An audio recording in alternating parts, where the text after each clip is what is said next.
नमस्कार मित्रांनो, मी Somnath Kapse, MSc agri agronomy. मित्रांनो, जर तुम्ही कलिंगड लागवड केली आहे तर हा व्हिडिओ पूर्ण बघा.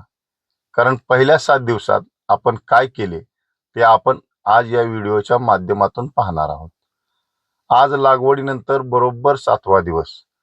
आता रोपांना 2 ते 3 पानं आली आहेत. ही स्टेज म्हणजे मुळांची वाढ, रोपांची ताकद आणि रोग प्रतिकारक शक्ती ठरण्याची स्टेज आहे. लागवडी दिवशी आपण 2 गोष्टी केल्या. पहिली, रोपावरती फवारणी आणि जागेवर ड्रेंचिंग.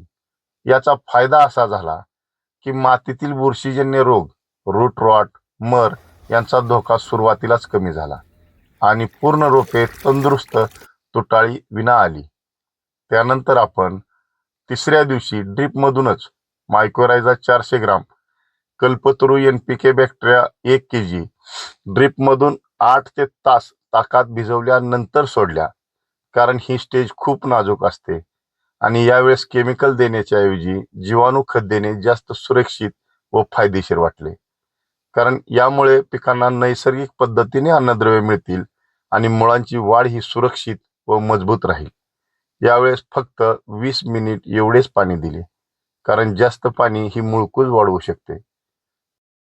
त्यानंतर आपण डायरेक्ट 6व्या दिवशी ड्रेंचिंगचं नियोजन केलं, ज्यामध्ये 19-19 3 किलो, झिंक 500 ग्राम, 22-3 500 ग्राम आणि रिच ॲझोसॉल 1.5 लिटर 400 लिटर पाण्यातून ड्रेंचिंग केलं.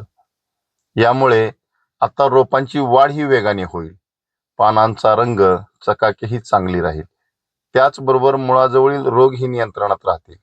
आता आपण 7व्या दिवशी बघितलं तर रोपे ताट, हिरवी आणि निरोगी दिसत आहेत, म्हणजेच आपण योग्य दिशेनं जात आहोत. याच सोबत पाणी व्यवस्थापन देखील खूप महत्त्वाचे आहे. पाणी ना जास्त ना कमी. झाड कोणत्याही प्रकारचे स्ट्रेसमध्ये येऊ द्यायचं नाही. याच सोबत आज आपण लागवड ते 7 दिवसातील आपले नियोजन पाहिले. पुढेही प्रत्येक 7 ते 8 दिवसांनी फवारणी, ड्रेंचिंग, ड्रीप नियोजन, झाडांची वाढ, येणाऱ्या अडचणी या सगळ्या गोष्टीची माहिती आपण व्हिडिओद्वारे पाहणार आहोत. मित्रांनो, तुम्हाला जर हा व्हिडिओ उपयुक्त वाटल्यास लाईक करा, शेअर करा आणि अशाच नवनवीन शेतीविषयक माहितीसाठी चॅनल सबस्क्राईब करा.